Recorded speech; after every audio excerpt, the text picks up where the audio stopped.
Bismillah, alhamdulillah, wa salatu wassalamu ala rasulillah. Assalamu alaikum wa rahmatullahi wa barakatuh. This is your brother Bona Muhammad here on another episode of Hangout, where we basically just hang out. You know what I'm saying? We get some of our shuyukh, our teachers, interesting people in the community, and we sit down and we chat, and we have one-to-one, heart-to-hearts on various issues from all walks of life and society and anything that really interests us as Muslims in the West. So on this episode, we have a really special guest, someone who I admire, I look up to greatly. He's kind of known as the love doctor of Egypt, coming from Egypt, all the way from Egypt.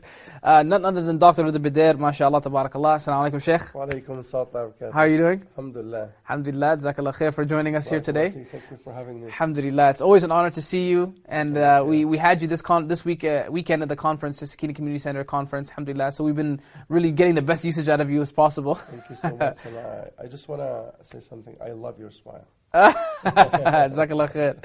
Thank you very much, Sheikh. So I thought this episode we would talk about marriage. Because I know, mashallah, you have a lot of experience in marriage. You've been married for quite a number of years. Me, I'm kind of a newbie. I've been around the block, a couple years now. I've been married for about 3 or 4 years. But there's still so much knowledge about marriage that I just don't understand. So many things about women. Sheikh, what's the deal with women? What's the deal? Why are they like... Okay, I know they're connected to us, but they're so different. Of course, I don't want to start by saying women are complicated creatures, and for men and women to live happily together, they need to understand that Allah subhanahu wa ta'ala created us in a different way. We're not the same. And it's amazing when you ask a woman, describe the best man you want to get married to, she's going to be describing a woman. I'm serious. And if you ask a man, describe the best woman that you want to get married to, he's going to be describing a man. Because we as men think the same and women think the same. So you want a female who thinks like a man.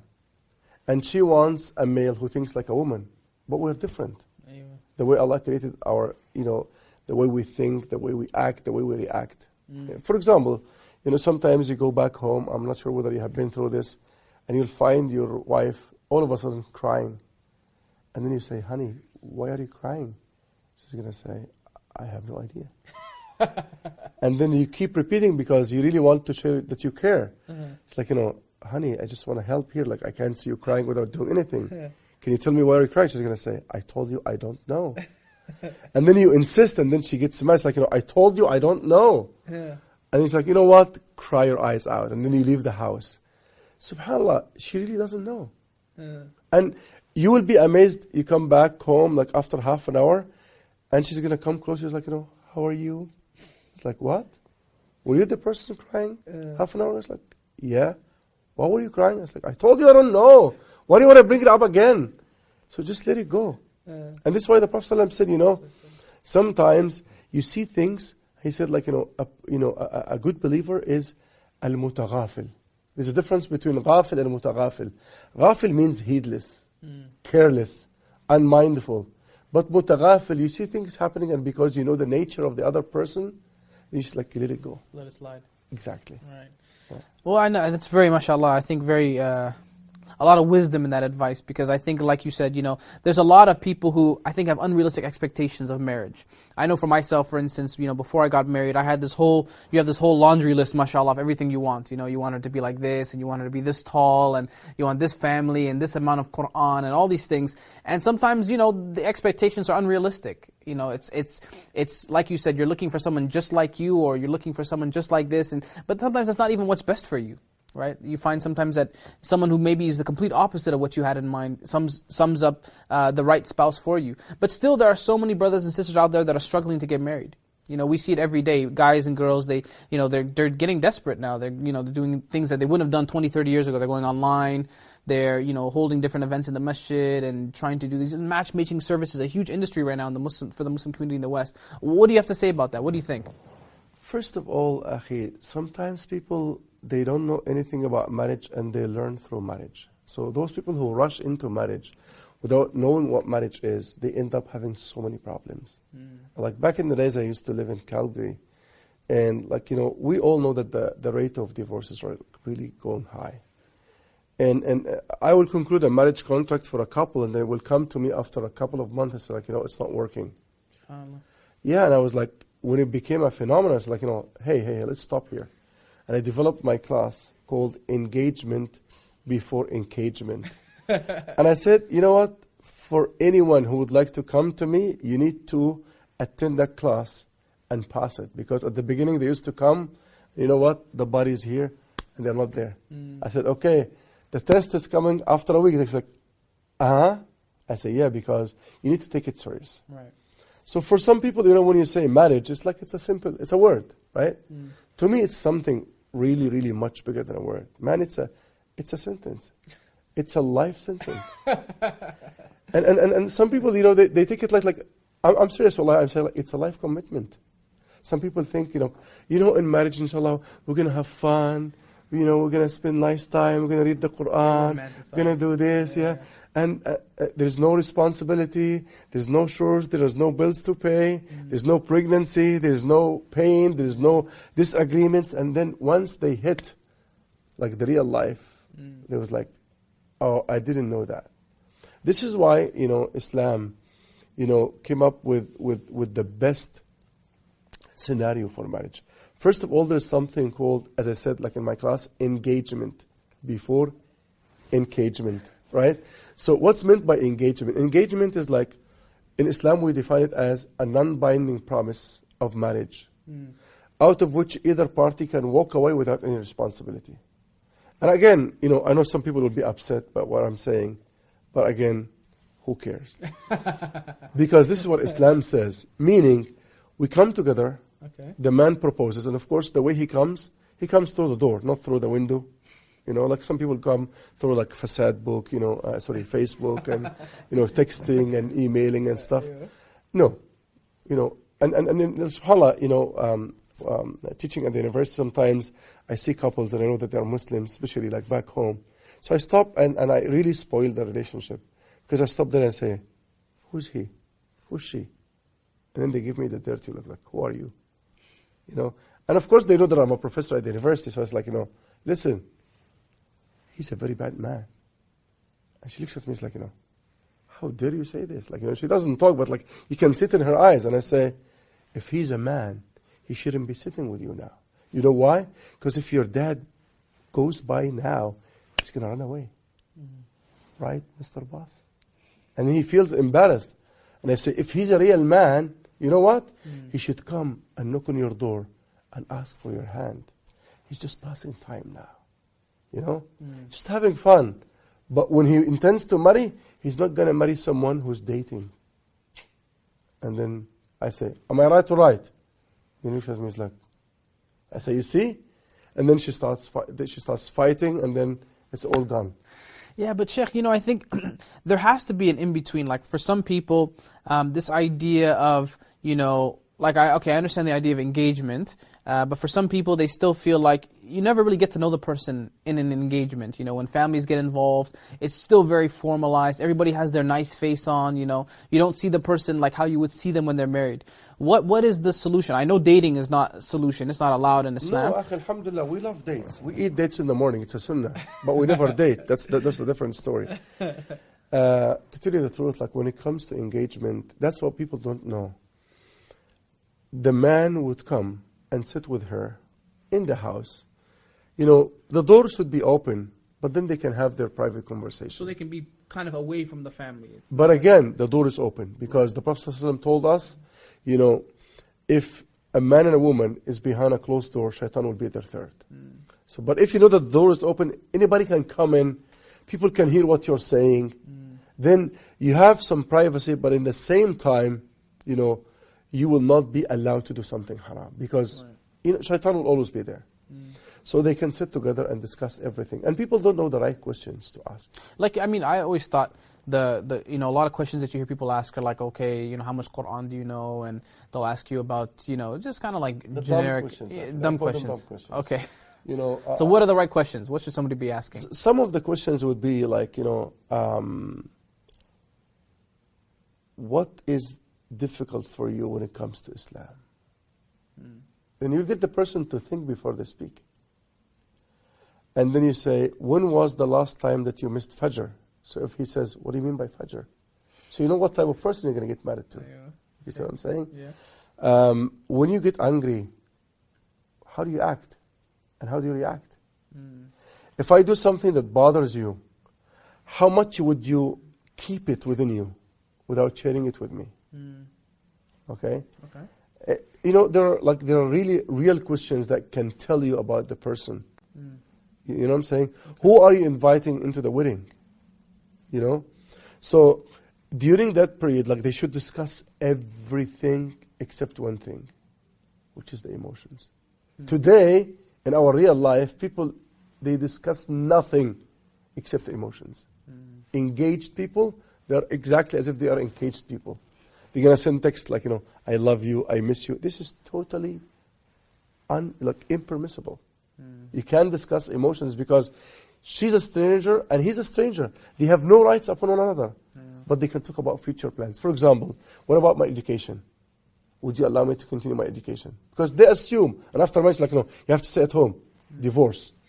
Who's going to be in charge of finances? She assumes because in her house, the mom is in charge.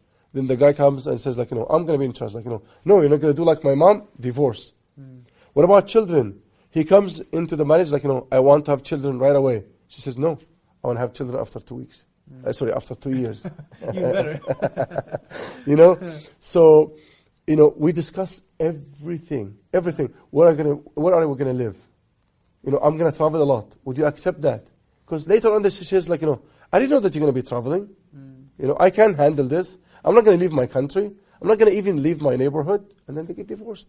So we discuss everything, like, what's the plan for the future? And then, what do you want to get to know? You want to get, like, you know, how does the person look physically?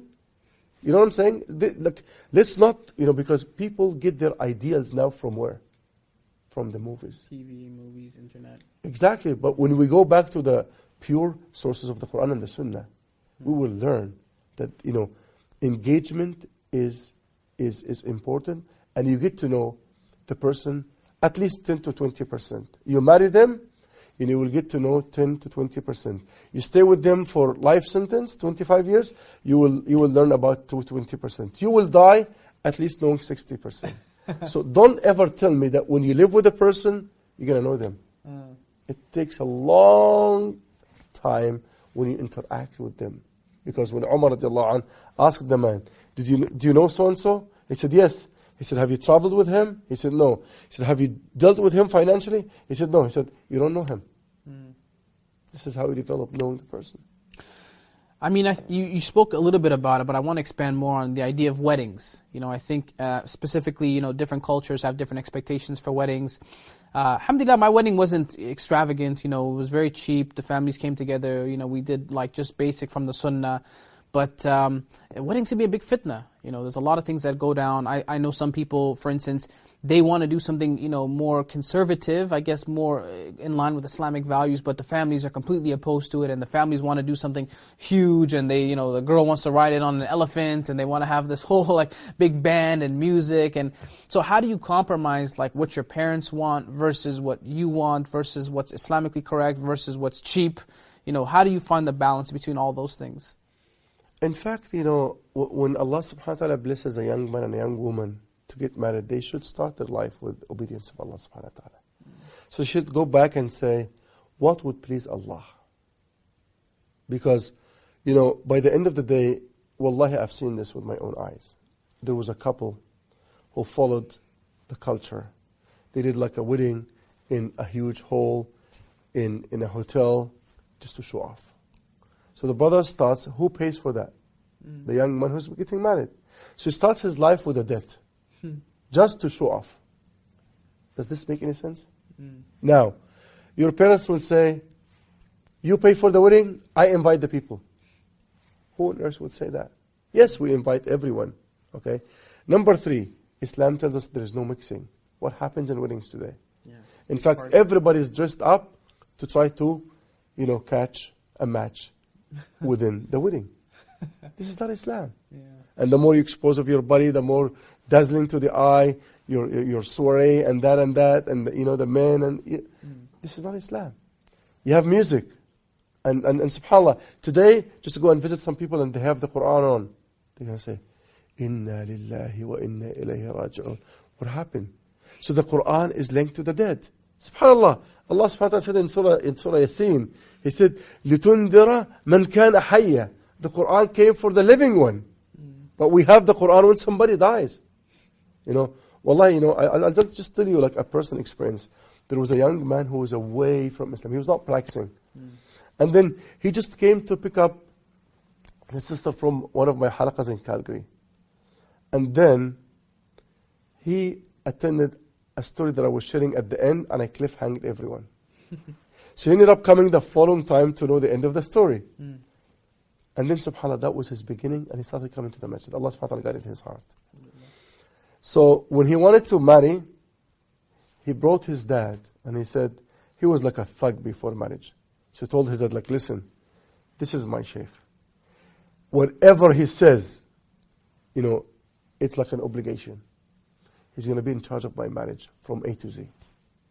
And it was, subhanAllah, we started a trend there. We did like from A to Z, an Islamic wedding. And subhanAllah, many people followed that after that. So we had 2 halls. They are wealthy people, alhamdulillah. We had 2 halls in a hotel. One for the sisters, one for the brothers. We have an anashid. I was standing there doing stand-up comedy for them with other people. Like, we had fun. We made competitions for all the audience. Men were separated from women. And you know what? There's no that social hypocrisy where everybody's trying to put a face on their face. Like you see how we are easy talking now, like freestyle. Yeah. That was it. Men were with men, women were with women. There's an anashid here, there's an anashid here, there's no music, there's no mixing. Everything was halal. And everybody left with a DVD, with a booklet in the competition. It's like, even the competition was funny and informative at the same time. It's like, who can give me, an ayah where Allah's name is mentioned? And one of the uncles would say, قُلْ هُوَ اللَّهُ أَحَدٌ. It's like, hey, mashallah, takbir, come. We give him a DVD.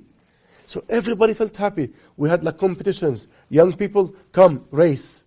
And then we give them something. Okay, but how do you balance, like, for instance, between, well, just maybe a quick response, because I have a couple things more I want to ask you, but how do you balance, like, if my parents, for instance, are going to be paying for the wedding, or I know that my parents are very invested in, my wedding, and they have very persistent as to, for instance, something like music, or they're very persistent as to, a lot of times you see girls, mashallah, muhajjaba, she wears hijab, everything, but the wedding day the parents will say, no, we want you to take off hijab.